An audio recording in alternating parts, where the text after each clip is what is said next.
नियमित रूप से विराम लीजिए और अपने जीवन पर चिंतन कीजिए। कृतज्ञता का अभ्यास करने के लिए विराम लेना एक रास्ता है जो जीवन में निरंतर चलते रहना चाहिए। मैंने उन्हें पसंद करता हूँ जो तकलीफ में भी मुस्कुरा सकते हैं। विपत्ति जिन्हें बलवान बनाती है और चिंतन से जो साहसी बनते हैं। सिकुड़ना छोटे दिमाग की प्रकृति है, जिनका हृदय दृढ़ होता है और विवेक जिनके आचरण की पुष्टि करता है, वो अपने सिद्धांतों का वहन मृत्यु आने तक करते हैं। वर्ती सी फ्रेश में शहर के कुछ बहुत महंगे घर हैं। बड़े उद्योगपति, फिल्मी सितारे और यहाँ तक कि क्रिकेट के खिलाड़ी, यह इलाका प्रसिद्ध नामों से पतों से भरा है पड़ा है।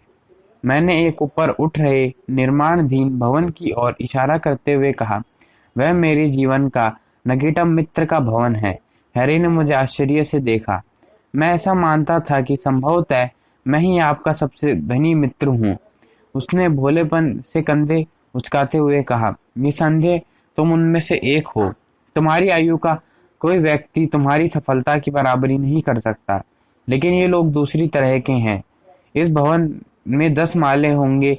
हैरी ने मेरी खिड़की में से किसी करोड़पति के स्वर्ग का निर्माण करते पतली नियॉन जैकेट के पीले हेलमेट पहने कड़ी मेहनत करते लोगों को देखा। काश मैं भी इस भवन में एक अपार्टमेंट खरीदने की हैसियत रखता, उसने कहा। हैरी, मुझे लगता है तुमने गलत समझा।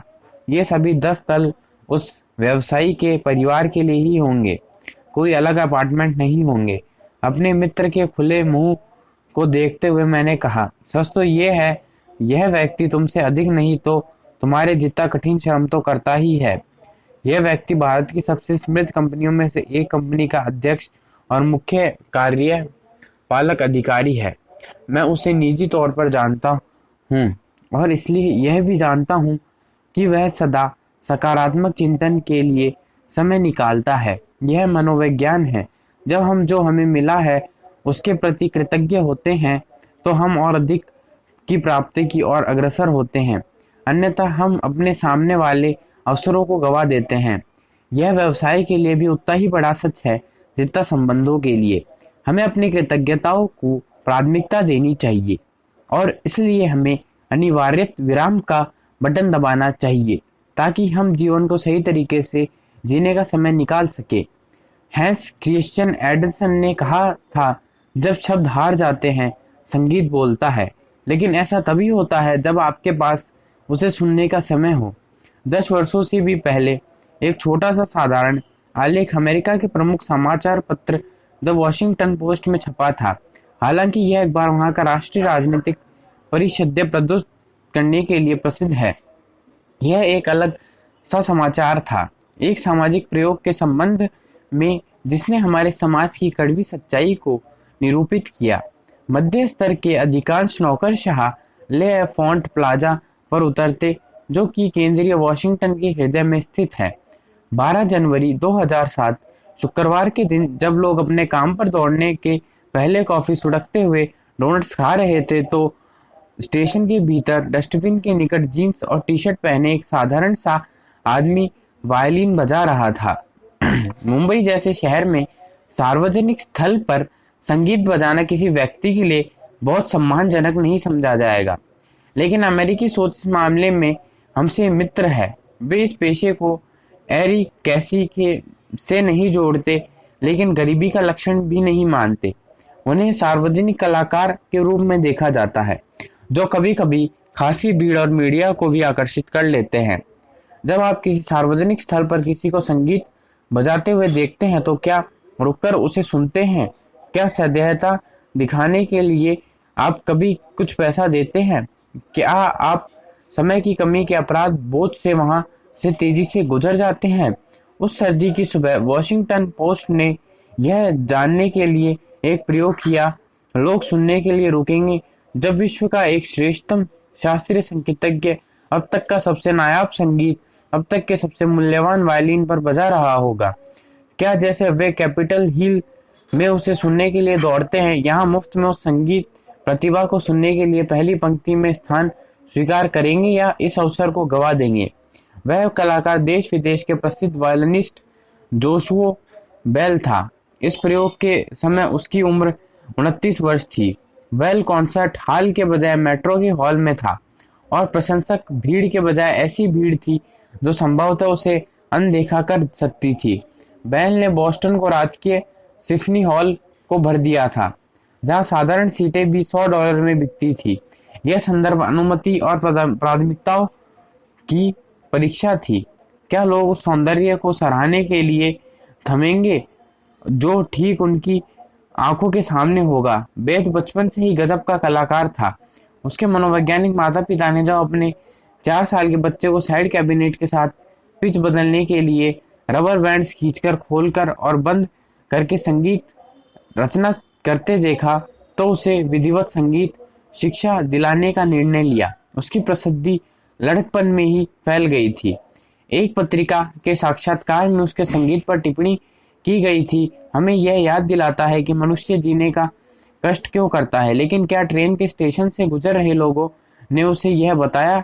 क्या लोग उन्हें $3.5 मिलियन मूल्य के वायलिन पर विशुद्ध श्रेष्ठतम संगीत बजा रहे इस जीनियस को पहचाना? अब आप सोचते हैं, दुनिया के सर्वाधिक प्रसिद्ध संगीतज्ञों में से एक संगीतज्ञ का मुफ्त कंसर्ट, आप अपेक्षा करेंगे कि उसके इर्द गिर्द यात्रियों का झुंड खड़ा होगा। लेकिन हुआ उल्टा। 3 मिनट बाद एक मध्य आयु के व्यक्ति ने जोशुआ को सेकंड भर के लिए देखा, लेकिन वह चलता रहा।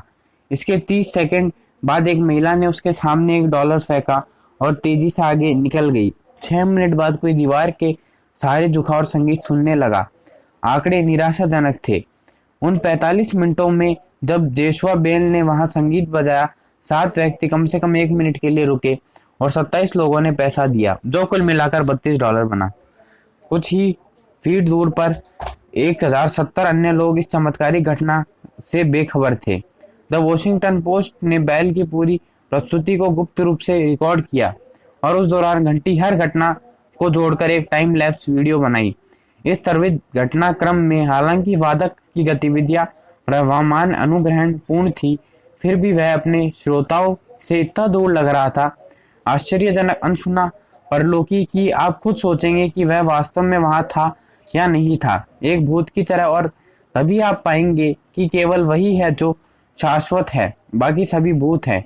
लेख कहता है, क्या हम उन 1000 लोगों की वर्गीकृत कर सकते हैं जिन्होंने बैल को मामूली संगीतज्ञ समझकर अनदेखा किया? शायद नहीं। जर्मन दर्शनकी इमैनुएल कांत ने कहा था कि किसी स्थिति का संदर्भ मायने रखता है। किसी की सुंदरता को सराहने की योग्यता व्यक्ति के नैतिक विवेक की योग्यता से संबंधित होती है। उसने कहा था, ऐसा करने के लिए देखने की स्थितियां अवश्य ही सही होनी चाहिए। कला का नजरिया अलग अलग होता है। कॉफी शॉप में प्रदर्शित कला हो सकता है अधिक महंगी या मूल्यवान हो, फिर भी तरह तरह की मोकाचिनो पीने वालों के पास उस पर ध्यान देने का कोई कारण नहीं होगा। अधिकांश गैलरियां में कला के कार्य को सराहने के लिए यथेष्ट स्थितियों का सृजन किया जाता है। सही जगह पर रोशनी की व्यवस्था, कला और दर्शक के बीच उचित दूरी, कला वस्तु के विषय में सम्मान भूल जाते हैं और बाद में देखते हैं कि लोग उनके सम्मान के चारों ओर जमा होकर उनके फोटो ले रहे हैं, ये सोचकर कि वे भी गैलरी प्रदर्शन योग्य वस्तुएं हैं। तो संदर्भ हमारे नजरिए को प्रभावित करता है। इसलिए हम उस दिन उन लोगों की सुंदरता सराहने की योग्यता का निर्धारण नहीं कर सकते, क्योंकि बैल ने यह प्रयोग एक साधारण वायलिस्ट जैसा दिखते हुए किया था। तो फिर यह हमारे जीवन को समझने की योग्यता विषय में क्या कहता है? मैंने अनुभव किया कि मनुष्य के रूप में हम सभी का समय व्यवस्था से भर गया है। हम अपने जीवन की वे गतिविधियां ठहराते हैं जो कठिन, श्रम और पैसा कमाने से नहीं जुड़ी है। आधुनिक दुनिया की बनावट कुछ ऐसी हो गई है कि हमारे पास विराम का बटन दबाने के लिए, सुंदरता को सराहने के लिए समय नहीं है। अपने काम में निरम्र मन का बोझ लिए आगे देखती नजरों के साथ एक्सीलेटर पर जोशुआ बेल का संगीत सुनने का अवसर न खोने जैसा मैं उस स्थिति में तक कैसे पहुंच सकता हूं? हैरी ने उत्सुकता के साथ प्रकट किया। एक प्रमाणित तरीका है जिसका हर प्रयोग कर सकते हैं। उसकी कीमत है समर्पण और नियमितता। नियमित रूप से कृतज्ञता का अभिलेख लिखना होगा, जो कृतज्ञता के 3 सिद्धांतों पर आधारित है: पहचान, स्मरण और प्रतिदान। वह आपका शुक्रिया। कुछ और बताए ना। हैरी बीच में ही बोल पड़ा। वास्तव में शुक्रिया और आपका 2 शब्द है जिनमें बहुत शक्ति है, लेकिन हम बिना सोचे समझे इन शब्दों का प्रयोग करते हैं। मैं तुम्हें समझाता हूँ। मैंने कहा, सबसे पहले हमें यह समझना चाहिए कि किसी को हमने आपका शुक्रिया उनकी किस बात से प्रभावित होकर कहा है। किसी क्षण में ऐसा कहना सामान्य बात है, जैसे जब कोई हमारे लिए दरवाजा खोल देता है या हमारे कुछ लेकर आता है, जैसे कि गर्म चाय। अगला चरण यह याद रखने का है कि दूसरों ने हमारे लिए ऐसा क्या किया था जिसके लिए हम उन्हें आपका शुक्रिया कहा था।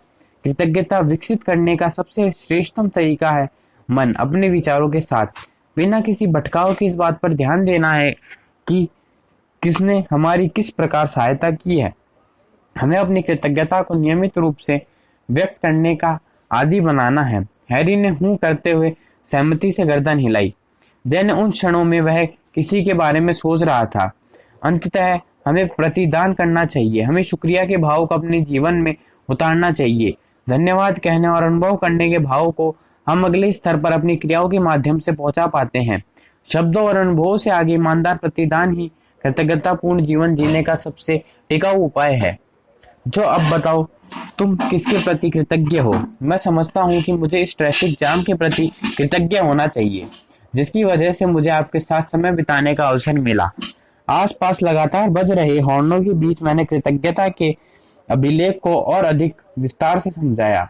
कृतज्ञता अभिलेख लॉग। इस अभिलेख को अपने फोन में रखा जा सकता है और अपने काम पर जाते समय रास्ते में लिखा जा सकता है, या आप इसे अपनी डायरी में लिखना चाहें तो एकांत में बैठकर भी लिख सकते हैं। यह एक सरल अभ्यास है जिसके लिए दिन भर में लगभग 10 मिनट की जरूरत होगी। इसके लिए कठिन नियम भी नहीं है। इस काम को सुबह करना लाभदायक रहेगा, क्योंकि कृतज्ञता से दिन की शुरुआत आपको पूरे दिन भर के लिए सकारात्मकता की भावना से भर देगी।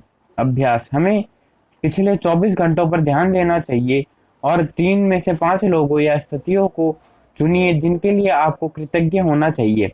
आप जिनकी अधिक व्याख्या करेंगे, आपके लिए उनके भी अपने भीतर से कृतज्ञता की भावना को निकालना उतना ही आसान होगा। दैनिक व्याख्या में 3 से 5 व्यक्ति या स्थितियां होनी चाहिए जिनके प्रति आपको कृतज्ञता ज्ञापित करनी है, और सप्ताह में एक बार इनमें से 3 से 5 तक कार्य बिंदु होने चाहिए जो उन व्यक्तियों को धन्यवाद देने के लिए आप करना चाहते हैं, जिनके प्रति आप आभारी हैं। आप किसी भी वस्तु के लिए आभारी हो सकते हैं। इतनी मालूमी बात के लिए भी कोई आपको देखकर मुस्कुराया, किसी ने आपको ट्रेन से सीट दी, या किसी सहकर्मी ने आपके दोपहर के लिए भोजन खरीदा हो। हम अपने लिए की गई दयालुता की प्रत्येक क्रिया के लिए प्रतिफल नहीं दे सकते, लेकिन जो लोग हमारे निकट हैं उनसे शुरुआत की जा सकती है। अपने साप्ताहिक कृतज्ञता कार्य बिंदुओं में से एक को चुनिए और उसके आधार पर कुछ कीजिए।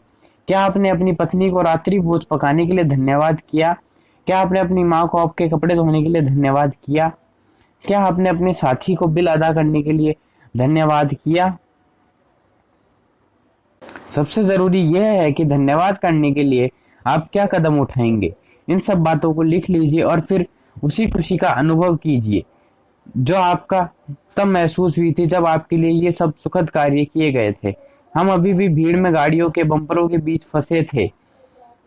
यह अद्भुत अभ्यास है, मैंने कहा। इसे न तो लंबा होना जरूरी है न क्लिष्ट, बस ईमानदार होना है कि उस दिन आपको किसके प्रति आभारी होना है। वह स्थिर हो गया, मानो फिर से मनन कर रहा हो। क्या मैं आपसे कोई निजी बात पूछ सकता हूँ? उसने थोड़ा घबराते हुए पूछा। अब तक ये शायद ही हुआ होगा कि मुझसे किसी ने मेरे बारे में प्रश्न किया हो, इसलिए मुझे यह बदलाव अच्छा लगा। संबंध देने और लेने पर आधारित होते हैं। निसंदेह तुमने मुझे अपने जीवन की कहानियां सुनाई है। तुम मेरे विषय में क्या जानना चाहोगे? क्या आपको कभी ऐसी स्थिति का सामना करना पड़ा है जब आपके लिए कृतज्ञ होना असंभव हो गया हो और आपको इस स्थिति में आशा की कोई किरण नहीं दिखाई दी हो? एक बार फिर हमारे बीच चुप्पी छा गई। क्या तुम जानना चाहोगे कि कैसे मेरा पहला वीडियो वायरल हुआ था? मैं ऐसा नहीं चाहता था, और जब ऐसा हो रहा था निश्चित रूप से मैं कृतज्ञ नहीं था। मैंने उस परेशानी भरे समय के बारे में सोचते हुए कहा, इस विषय में मैं अगले अध्याय में चर्चा करूंगा। कृतज्ञता पर आधारित इस अध्याय का सारांश जान लेते हैं। हमें कृतज्ञ रहना चाहिए, ज्यादा टेंशन नहीं लेनी चाहिए और लाइफ को एंजॉय करना चाहिए मस्त मजे से। चैनल को लाइक कर दीजिए, वीडियो को सब्सक्राइब कर दीजिए अगर कहानी पसंद आई हो।